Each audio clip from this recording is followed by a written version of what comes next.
बघा, आंबट गोड तिखट मस्त अशा चटपटीत चवीच्या काकडीच्या वड्या इथे करून तयार झालेले आहेत. किती मस्त झाल्यात बघा.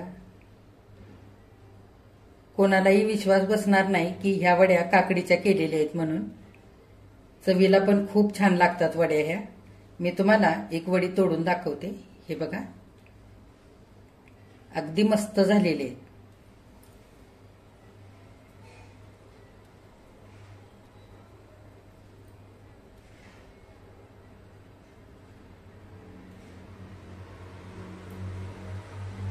आतून मऊ आणि वरून मस्त खुसखुशीत ह्या वड्या तयार झालेले आहेत.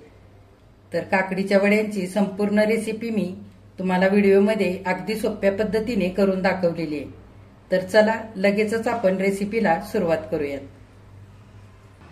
नमस्कार, प्रमिलाच रेसिपीमध्ये तुमचं सर्वांचं खूप खूप खूप स्वागत. आज आपल्याला मस्त अशा आंबट गोड तिखट चटपटीत चवीच्या काकडीच्या वड्या तयार करायच्या.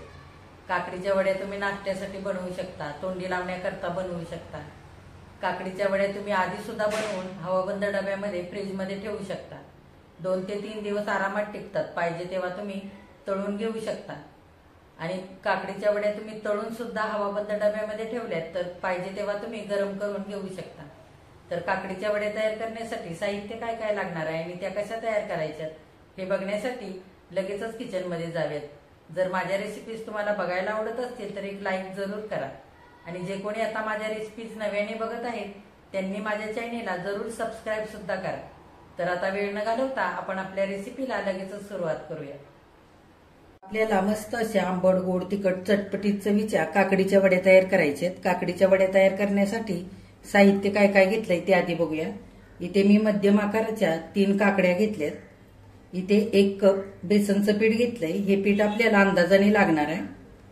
इथे 1 वाटी भरून कोथिंबीर स्वच्छ धुवून चिरून घेतले. 5-6 मिरच्या तुकडे करून घेतल्यात. 1 चमचाभर लिंबाचा रस घेतलाय. 1 चमचा दळलेली साखर, चवीनुसार मीठ, 1 चमचा तेल, 1 चमचा आमचूर पावडर, पाव चमचा हळद आणि पाव चमचा हिंग घेतलाय. अर्धा चमचा धने, अर्धा चमचा जिरे, अर्धा चमचा बडीशेप, पाव चमचा ओवा घेतलाय. पाव कप भरून खरवडलेलं ओलं खोबरं घेतलंय. पाव कप बारीक रवा घेतलेला आहे.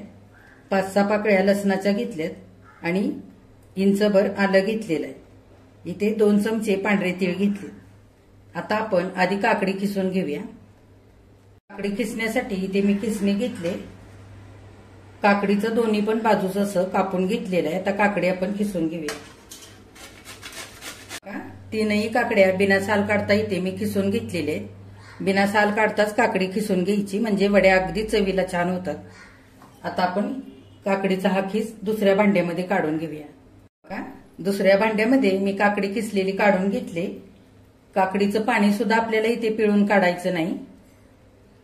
आता पाव कप रवा घेतलाय बारीक, तो घालूया आणि हाताने चांगलं एकजीव करून घेऊया. बघा, किसलेल्या काकडीमध्ये बारीक रवा चांगला हाताने मी एकजीव करून घेतलेला आहे. काकडीला पाणी सुटलंय, त्याच्यामध्ये आपल्याला हा रवा आता भिजू द्यायचा आहे. आपण 10 मिनिटांकरता झाकण घालून ठेवूया म्हणजे चांगला रवा मुरला जाईल. रवा मुरतोय तोपर्यंत आपण वडीचा मसाला तयार करूया. आता मसाला वाटण्यासाठी मी इथे मिक्सरचं भांडं घेतलेलं आहे. इथे मी बडीशेप आणि ओवा घेतलाय. वडीला मस्त चव येते बडीशेपने आणि ओव्याने. मिक्सरच्या भांड्यामध्ये घालूया. इथे धने आणि जिरे घेतलेत, ते पण घालूया. ह्याची पण चव वडीला खूप छान लागते. आता आपण आधी दरदरीत हे बारीक वाटून घेऊया.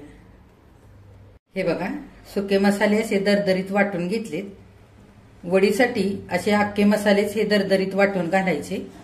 धने पावडर, जिरे पावडर किंवा बडीशेप पावडर नाही वापरायची. ह्याची चव वडीला खूप छान येते. आता आपण ह्याच्यामध्ये मिरच्या घेऊया, लसूण आणि आलं घालूया,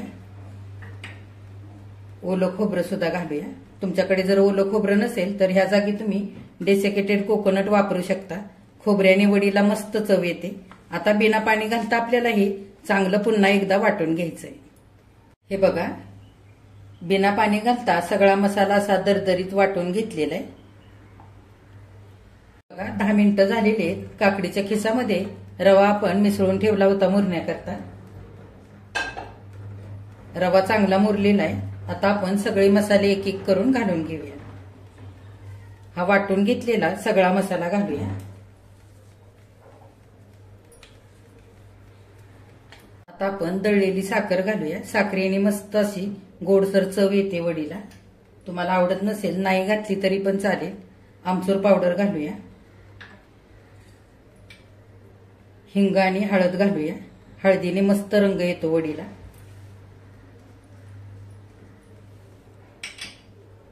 तीळ घालूया. आपण लिंबाचा रस घालूया. मी आमचूर पावडर इथे वापरलेली आहे, तरी सुद्धा लिंबाचा रस सुद्धा घेतलेला आहे चमच्याभर. तर लिंबाच्या रसाची वडीला वेगळी चव लागते आणि आमचूर पावडरीची वेगळी चव लागते. त्याच्याकरता मी इथे लिंबाचा रस सुद्धा घेतलेला आहे, तो सुद्धा घालूया. चिरून घेतलेली कोथिंबीर घालूया. आता चवीनुसार मीठ घालूया आणि चमच्याभर तेल घालूया. तेलामुळे वड्या 2-3 दिवस राहिले ना तरी सुद्धा अगदी मऊ राहतात आणि खाताना पण मस्त मऊसूद अशा लागतात. त्याच्याकरता इथे मी तेल पण घातलेलं आहे चमच्याभर. आता हाताने सगळं चांगलं एकजीव करून घेऊया.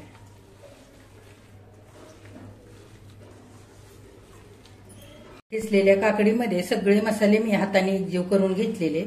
आता आपण थोडं थोडं बेसनचं पीठ घालूया. लागेल तसंच आपल्याला घालायचंय. हे बघा, बेसनचं पीठ मी चांगलं एकजीव करून घेतलेलं आहे. आपल्याला हे वडीचं मिश्रण फार सैलही नाही ठेवायचं आणि फार घट्टही मळायचं नाही. घट्ट झालं तर वड्या अगदी कडक लागतील खायला आणि सैल झालं तर खूप वेळ जाईल मिश्रण शिजण्याकरता. त्याच्यासाठी आपल्याला मध्यम सैलसर असंच हे पीठ करून घ्यायचंय. आता आपण थोडंसं आणखी ह्याच्यामध्ये बेसनचं पीठ घालूया. बघा, वडीचं मिश्रण असं मध्यम सैलसर मळून तयार झालेलं आहे. काकडीमध्ये जेवढं बेसनचं पीठ मावलं तितकंच मी इथे वापरलंय. आपल्याला अर्धा कपच बेसनचं पीठ इथे लागलेलं आहे. जर तुम्हाला बेसनचं पीठ इथे नसेल वापरायचं तर तुम्ही थालीपीठाची संपूर्णपणे भाजणी सुद्धा वापरू शकता. आता हे सगळं मिश्रण आपल्याला एका ताटामध्ये थापून घ्यायचंय. जर तुम्हाला चाळणीमध्ये ह्याचे रोल करून वापरायचे असतील तर थोडंसं हे मिश्रण घट्ट करायचं आणखी पीठ घालून आणि मग ह्याचे रोल तयार करायचे. आता आपण हे सगळं मिश्रण एका ताटामध्ये थापून घेऊया.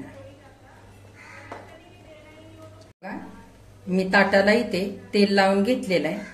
असं उंच किनारीचं ताट घ्यायचं मिश्रण थापण्याकरता. आता थोडं थोडं घेऊन आपण एकसारखं मिश्रण थापून घेऊया. हे बघा, वडीचं असं सगळं मिश्रण एकसारखं ताटामध्ये थापून घेतलेलं आहे. ह्या मिश्रणामध्ये आलं, लसूण, हिंग आणि घातलेले मसाले त्याचा मस्त सुगंध सुटलेला आहे. आता आपण थोडेसे तीळ वरून घालूया. हे बघा, वडीच्या मिश्रणावरती तीळ सुद्धा असे घालून झालेले. आता आपण हे वडीच्या मिश्रणाचं ताट उकडण्याकरता कढईमध्ये ठेवूया. हे बघा, वडीचं मिश्रण उकडण्याकरता कढईमध्ये मी पाणी ठेवलेलं आहे. पाणी चांगलं उकळलेलं आहे. आतमध्ये मी रिंग ठेवले. त्याच्यावरती हे वडीच्या मिश्रणाचं ताट ठेवूया आणि वरून झाकण घालूया. आता आपल्याला 10 ते 12 मिनिटं छान या वडीच्या मिश्रणाला चकाकी येईपर्यंत उकडवून घ्यायचंय. 10 ते 12 मिनिटं झालेले. आपण वड्याचं मिश्रण उकडण्याकरता ठेवलं होतं. झाकण उघडून बघूया.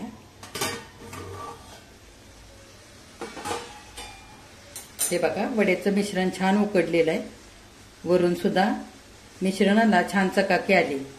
आता आपण गॅस बंद करूया आणि हे ताट थंड होण्याकरता खाली उतरवून घेऊया. वड्याच्या मिश्रणाचं ताट मी आता थंड होण्याकरता खाली उतरवून घेतलंय. 5 मिनिटं आपण थंड होऊ देऊया आणि नंतर ह्याच्या वड्या कापूया. हे बघा, 5 मिनिटं झालेली आहेत. वड्यांचं मिश्रण आता चांगलं थंड झालेलं आहे. आपण हे कापून घेऊया. हे बघा, अशा उभ्या कापून घेतल्यात. आता आपण आडव्या कापून घेऊया. आता आपण वड्या काढून घेऊया. हे बघा, अगदी मस्त झालेले आहेत. बघा सगळ्या वड्या मी अशा काढून घेतल्यात आणि बाजूचे तुकडे निघालेले ते सुद्धा आपल्याला परतवून घ्यायचे. हे बघा किती छान झाल्यात वड्या, अगदी मस्त झाल्यात. ह्या वड्या अशा सुद्धा खायला खूप छान लागतात बिना तळता. आता आपल्याला ह्या वड्या फोडणीवरती परतवून घ्यायच्या आहेत. आपल्याला वड्या फोडणीवरती परतवून घ्यायच्या आहेत. मी पॅन ठेवलेला आहे गॅसवर. साधारण पळी भरून तेल घालूया.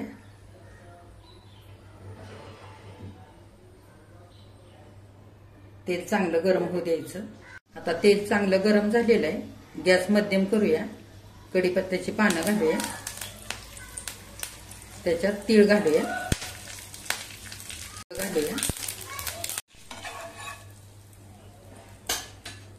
आता आपण फोडणीवरती वड्या घालूया.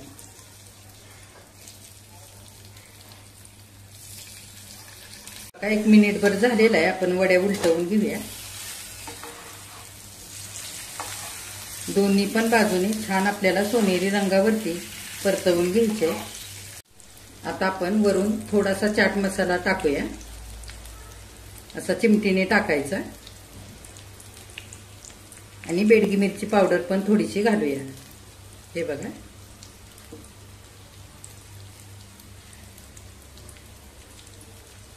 दुसऱ्या बाजूने सुद्धा 1 मिनिटभर झालेला आहे.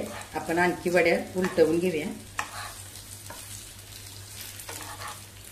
वड्या आता सगळ्या उलटवून घेतलेल्या आहेत. थोडासा चिमटीने चाट मसाला घालूया आणि बेडगी मिरची पावडर सुद्धा घालूया. हे बघा दोन्ही पण बाजूने छान खरपूस वड्या फोडणीवरती परतवून झालेले आहेत. आता आपण ह्या काढून घेऊया आणि दुसऱ्या परतवून घेऊया उरलेल्या. हे बघा नाश्त्यासाठी मस्त अशा आंबट गोड तिखट चटपटीत चवीच्या काकडीच्या वड्या इथे करून तयार झालेले आहेत. किती छान झाल्यात बघा. आतून मऊ आणि वरून मस्त खुसखुशीत झालेले आहेत. जे बाजूचे तुकडे निघाले होते ते सुद्धा मी फोडणीवरती परतवून घेतलेले आहेत. ह्या वड्या तुम्ही आज आपण फोडणीवरती परतवून घेतल्यात त्या पद्धतीने फोडणीवरती परतवून घेऊ शकता किंवा थोड्याशा तेलावरती शालो फ्राय करू शकता किंवा तळून सुद्धा घेऊ शकता. ह्या वड्या जर तुम्ही हवाबंद डब्यामध्ये घालून फ्रीजमध्ये ठेवल्यात तर 2 ते 3 दिवस आरामात टिकतात, खराब होत नाहीत. अशा वड्या तुम्ही नाश्त्यासाठी बनवू शकता. मुलांच्या शाळेच्या डब्याला, ऑफिसच्या डब्याला देऊ शकता. ह्या वड्या तुम्ही चटणी सोबत खाऊ शकता, सॉस सोबत खाऊ शकता. ह्या वड्या चटपटीत चवीला झालेल्या असल्यामुळे नुसत्या सुद्धा खायला खूप छान लागतात. तर ह्या पद्धतीने तुम्ही सुद्धा अशा नाश्त्यासाठी काकडीच्या वेगळ्या पद्धतीच्या वड्या करून बघा. माझ्या चॅनेलला लाईक, शेअर आणि सबस्क्राईब जरूर करा. कमेंट करायला अजिबात विसरू नका. आजची काकडीच्या वड्यांची रेसिपी जर आवडली असेल तर एक लाईक जरूर करा.